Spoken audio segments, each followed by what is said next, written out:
Hey, what is up guys? How are we doing? And welcome back to another video. Now today, we're kicking off the brand new series of Thoughts on Thursday, the news show that is hopefully going to keep you up to date with everything consumer tech. So whether that's Teslas, PCs, Xboxes, it should all be covered on this show. But throughout this program, and on pretty much any other video I make, feel free to hit me up on Twitter at Centric with the hashtag Thoughts on Thursday, and I will address any questions directly on this show. So if you want to be a part of it, and I hope you do, then please do that, or simply leave a comment down below, and these will be addressed throughout next week's show. In this episode, we're going to be covering E3 with an E3 special. It's always a big show, and I think a lot of people are saying that maybe they've been slightly disappointed this year with some of the announcements. Mainly because there wasn't really that much in the way of brand new games and brand new things to get excited about. There was plenty of cool trailers as always though, and I think the thing that is probably most relevant to a lot of us is going to be the new console from Xbox, the Xbox One X. This is the real name of Project Scorpio, and it's essentially a 4K gaming console. And the thing that is pretty damn cool about it is just how small it is. It doesn't have a power brick. It's smaller than an Xbox One S, yet it's significantly more powerful. And they kept hammering home how this is going to be a console that can run true 4K, so pretty much a little bit of a bash at the PS4 Pro. Now, if I was going to guess, in the next few years, I'm sure there's going to be plenty of titles that don't run natively at 4K on this console. But it's definitely nice to see that people that necessarily don't want to do PC gaming, but do want to have a real luxury sort of console-like experience, are going to have that option. Because both the PS4 Pro and the Xbox One X run the same library of games as their cheaper cousins, so it's sort of like everyone's happy. If you're not interested, it doesn't matter, and if you are, you have something else you can pick up. I will be covering this later in the year when it is properly released. Now, moving on to the games though, and I'll start with EA because they pretty much hammered home the fact that you can get Star Wars Battlefront 2 later this year. And it's going to be bigger, better, but more importantly it's going to have more of a breadth to the content. So it's got a single player aspect to it now. There's going to be more content, and some of the content is going to be coming out for free. They did around about a half an hour demo of the gameplay. I have to say it looks awesome. I know a lot of us pretty much were a little bit disappointed with the original Star Wars Battlefront, because from the moment you picked it up, it was incredible. It felt just like Star Wars. But it was almost a little bit like the original Titanfall in the sense that it wasn't really that much to make you keep coming back. And once you'd played it for, I don't know, 20 hours or so, you'd almost felt like you've seen it all. Of course, EA talked about a load of other titles, so your classic things like FIFA, Madden, and Need for Speed. But they also announced a new BioWare IP, which is called Anthem. And we don't really know anything about it. It sort of almost looks like Crysis meets Destiny. It's going to be pretty cool, hopefully. A lot of people are definitely reserving judgment because we haven't really seen that much. But what I can tell you is that what we have seen, the graphical fidelity on that looks incredible. And if it doesn't get the classic E3 downgrade, then it's going to look awesome whether you're playing it on a PS4 Pro, Xbox One X, or of course a gaming PC. Moving on to the Sony press conference, for me, I think this was actually probably my favourite one of the lot, because it was sort of all the stuff I wanted to see without any filler content really. Maybe the PlayStation VR stuff, which doesn't appeal to a lot of people, because obviously not everyone has PSVR. But the main sort of AAA titles, of course, there was the usual suspects of things like Uncharted, The Lost Legacy, which is a standalone. It's going to be out later this year. I think it comes out in August, so not actually very long at all. It's not full price, but it won't be full length either, but I am definitely looking forward to that one.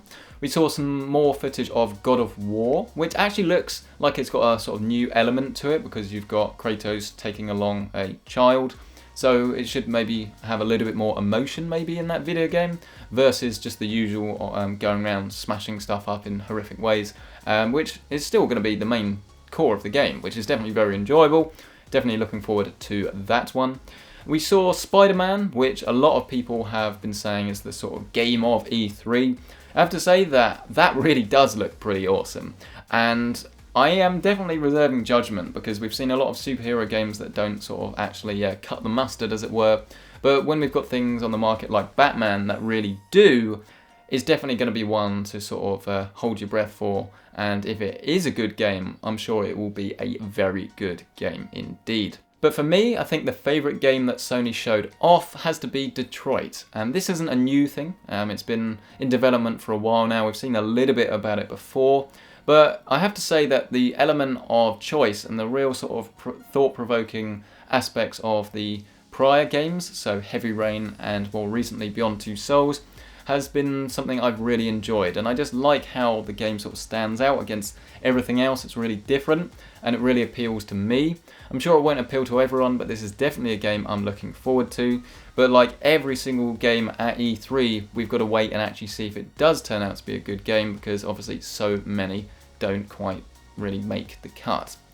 Moving over to some other developers though, Bethesda, they didn't really have the longest show and they didn't have that many announcements, but it's about quality over quantity, right? And they showed off 3 new things really. So we've got new Evil Within, so Evil Within 2, which I actually did enjoy the original. The start of it I thought was quite weak and it was quite off-putting. I was actually really cursing at the start of the game because I just wasn't enjoying it. But after I sort of got into the game a little bit more, I actually really did enjoy it, but I never did get around to finishing it, so I probably should do that before looking at the second one. We've seen new Wolfenstein, and I know this is going to appeal to lots of people because it's a proper single player FPS that's a bit more back to basics. A load of people liked the original, so A New Order. Hopefully this one will live up to people's expectations, but I'll certainly be checking that one out when it is released. And then finally, the other thing they showed off was more Dishonored. And this is, I think, going to be a standalone expansion sort of thing. So maybe expansion is not the word. It's going to be sort of like a standalone adventure. And we don't really know that much about it, but for those of you that love Dishonored, it's great that we've got more coming. I wouldn't really say any of them were surprise announcements though, and anyone that's after the next Elder Scrolls is going to be sadly disappointed.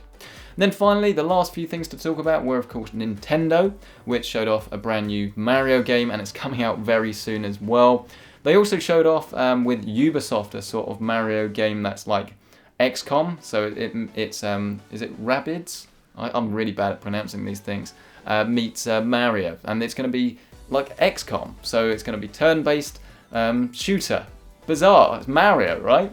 I have to say though, I really love XCOM, and if this is a good game, it's going to introduce a load more people to the sort of turn-based strategy genre, to people that would almost certainly never play it before. So I have to say, it's really interesting, and it's bizarre. It's probably the strangest thing I saw at the E3 press conferences, but we'll have to pick up a Switch in order to play it, but it's something I would actually consider doing. Speaking of Ubisoft though, they had plenty of stuff to show off, but not really that much in the way of new IP.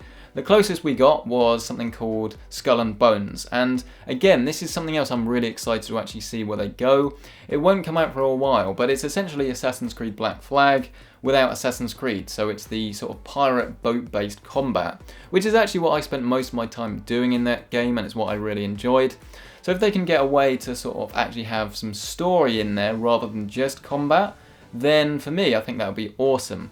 Obviously the combat is the main focus, and adding things like multiplayer is definitely going to be something I'll be spending most of my time in that game doing, but I'm definitely cautiously optimistic about it because, well, what happens when you take Assassin's Creed away from Assassin's Creed game? We have no idea. We have to wait and see. If you're a fan of Assassin's Creed though, you'll be glad to know that they showed off Origins at the show. This is going to take the game to ancient Egypt, which is a brand new setting. And while myself, as I've sort of been quite burnt out on the series after all the annual releases and then the PC release that was Unity, but I am definitely willing to give it another go and try and get back into the series. And I think that ancient Egypt is definitely something that does interest me, but whether it's going to be a good game, well, that sort of remains to be seen. But of course, Ubisoft showed off a load of other stuff. Beyond Good and Evil 2 got a proper trailer, although it wasn't a gameplay trailer. And this has got a load of people talking. I think it's got to be something that is going to be very hyped up. Hopefully it won't be a disappointment, but we don't really have anything to go on other than that trailer, which doesn't really tell us all that much. And then of course we also saw The Crew 2, which is a sequel to The Crew, which is a massive racing game, quite similar to the likes of Forza Horizon, I think. And if you're into that sort of thing, well, I'm sure you'd be very pleased that this came out. But other than sort of Beyond Good and Evil 2 and Skull and Bones, there weren't really any brand new announcements to things that were sort of quite unexpected. So I don't know. What do you think of everything that was announced? Was it disappointing, or were there plenty of things to get excited about? Let me know down in the comments section below. As I say, for me, I'm really interested in Detroit and seeing where that goes. The PC side of stuff, I think, is going to be hopefully benefiting from the Xbox One X, because now if developers are sort of thinking about how to make the game look good in 4K, surely that's got to help us over on the PC side of things. So that's been pretty much all the E3 news. As I say, do let me know what you thought of both this video and all the stuff I've talked about, because I will be addressing it in next week's Thoughts on Thursday. A massive thank you for everyone for watching the video. Like the video if you like it, dislike if you didn't, and I'll see you next week.